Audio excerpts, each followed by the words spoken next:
এই নিৰ্বাচনত যদি কেনেবাকৈ বিজেপি ক্ষমতাত আহিলে তেতিয়াহ'লে আৰু ভাবি ল'ব লাগে যে অসমীয়া জাতি ইয়াত শেষ নিশ্বাস ত্যাগ কৰিছে, কিয়নো তাৰ পাছত আৰু কোনো উদ্ধাৰ কৰিব নোৱাৰিব। কিয়নো আমি ষড়যন্ত্ৰ দেখি আহি আছোঁ, ভয়ংকৰ ভয়ংকৰ ষড়যন্ত্ৰ। আৰু হিন্দুত্বৰ নামত যিজনে আজিও কয় যে মই থকালৈকে মিয়াক শান্তিত থাকিব নিদিওঁ, তেওঁ মিয়াৰ কথা কৈ কৈ অসমীয়া জাতিটোক কোনটো ক্ষেত্ৰত সুৰক্ষিত কৰিছে আমাক কওকচোন। মিয়া আৰু মুছলমান বুলি কৈ ভয় খুৱাই পেলাই ভোটটো তেওঁক দিব লাগিব নেকি আমি? কোনোবা এটাতো জেগাত যে তেওঁ এইটো পদক্ষেপ লৈছে যাৰ কাৰণে অসমীয়া জাতিটো এইটো ছাইডৰ পৰা সুৰক্ষিত হৈছে, এনেকুৱা এটা কিবা পদক্ষেপ তেওঁ দেখুৱাব পাৰিবনে? এটাও লোৱা নাই। ৰাষ্ট্ৰীয় ৰাজনীতিত যেতিয়া আছিলোঁ মই, তেতিয়া সেই বিদেশী সমস্যাটোৱে আমাৰ ক্ষেত্ৰত খুব মানে প্ৰাধান্যতা পাইছিলে। আৰু সেই বিদেশী সমস্যাৰ পৰা উদ্ধাৰ কৰিব বুলি বিজেপিত দিনে ৰাতে কাম কৰিছিলোঁ, বিজেপি ক্ষমতালৈও আহিছিলে।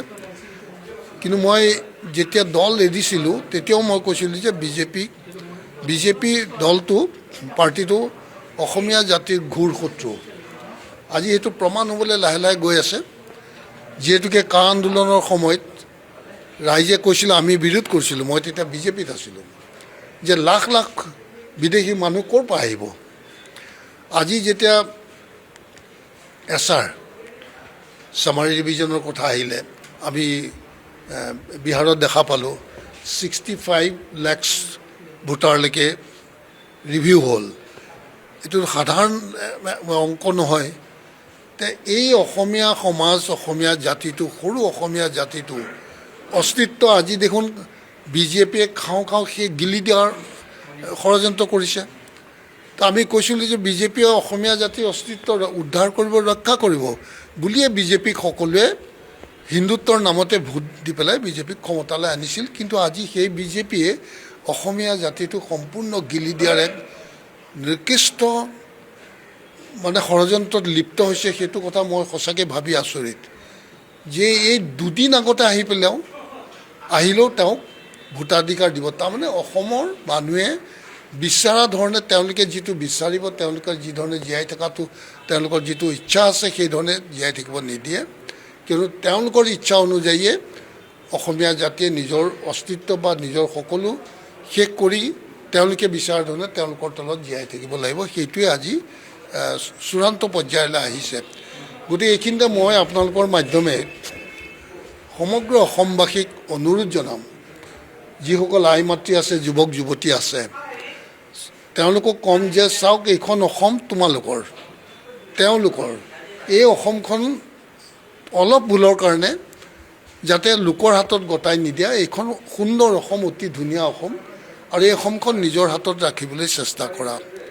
আৰু চেষ্টা কৰিবলৈ হ'লে, সেইটো ৰাখিবলৈ হ'লে তেওঁলোকে নিশ্চয় অলপ সাহসেৰে ওলাই আহিব লাগিব, আঞ্চলিক দলৰ সপক্ষে আহিব লাগিব, আৰু যিকোনো ত্যাগৰ বিনিময়ত যাতে বিজেপিয়ে যাতে অসমীয়া জাতিটোক আৰু অন্যায় কৰিব নোৱাৰে, সেই ক্ষেত্ৰত তেওঁলোকে সজাগ আৰু সচেতনভাৱে মানে প্ৰহৰী হিচাপে থাকিব লাগিব। আৰু যিসকল ট্ৰাইবেল আজি তেওঁলোকৰ পাছে পাছে দৌৰি ফুৰিছে, ট্ৰাইবেল নেতাসকলে যি ধৰণৰ বক্তব্য ৰাখিব লৈছে তেওঁলোকৰ পক্ষত, কিন্তু মই আচৰিত পাইছোঁ যে অন্ততঃ বিজেপি চৰকাৰে আজি ট্ৰাইবেল বেল্ট এণ্ড ব্লকৰ যিখিনি মাটি আছিল সেইখিনিয়ে মাটি একমাত্ৰ সুৰক্ষিত মাটি আছে বুলি আমি ভাবিছিলোঁ। সেই সুৰক্ষিত মাটিখিনিও তেওঁলোকে শান্তিত থাকিব দিয়া নাই, সেইখিনিও তেওঁলোকে গ্ৰাস কৰা আৰম্ভ কৰিছে, আৰু ইতিমধ্যে গ্ৰাস কৰিছে তেওঁলোকৰ শাসকীয় দলৰ নেতাপালি নেতাই গ্ৰাস কৰিছে। এনে ক্ষেত্ৰত এই জাতিটো ক'ৰ পৰা জীয়াই থাকিব, কোনটো পৰ্যায়ত গৈ জীয়াই থাকিব, বা কোনটো পৰ্যায়ত তেওঁ জীয়াই ৰখাৰ কাৰণে চেষ্টা কৰিছে তেওঁতো আমাক বুজাই কওক। মিয়াৰ কথা ক'লা, মুছলমানৰ কথা ক'লে অসমীয়া জাতিয়ে ভয় খায় আৰু তেওঁক মানে ভোট দিব লাগে। কিন্তু আজিওতো গাঁৱত আমাৰ মানে বহুতো কিছুমান মাইনৰিটি ডমিনেটেড এৰিয়াত আমাৰ ছোৱালী যাব নোৱাৰে, বোৱাৰী যাব নোৱাৰে। কিয় যাব নোৱাৰে? চৰকাৰটো তেওঁৰে আছে। তেওঁৰ চৰকাৰ থকাৰ পাছতো এনেকুৱা অৱস্থাৰ সন্মুখীন কিয় আমাৰ ছোৱালী বোৱাৰীয়ে ফেচ কৰিব লগা হৈছে? তাৰমানে তেওঁ সুৰক্ষা ক'তোৱেই দিব পৰা নাই।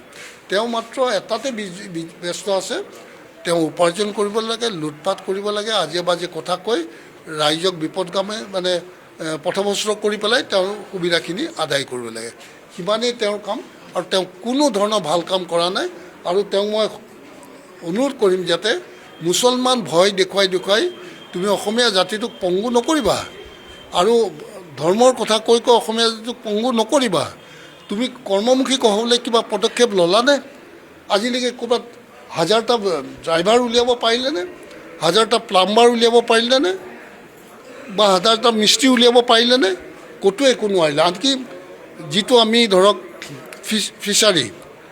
ফিছাৰী ব্যৱসায়টো আমাৰ অসমীয়া মানুহে এইটো কৰিব পাৰে, বা ফিচিকালচাৰ বা যিটো এইটো আমাৰ পোৱালি হেটচাৰীটো আমাৰ কৰিব পৰা বস্তু। কিন্তু সেইটো হেটচাৰী কেইটামানো জন্ম দিব নোৱাৰিলা তুমি অসমীয়া ল'ৰা ছোৱালী কৰি খাবৰ কাৰণে।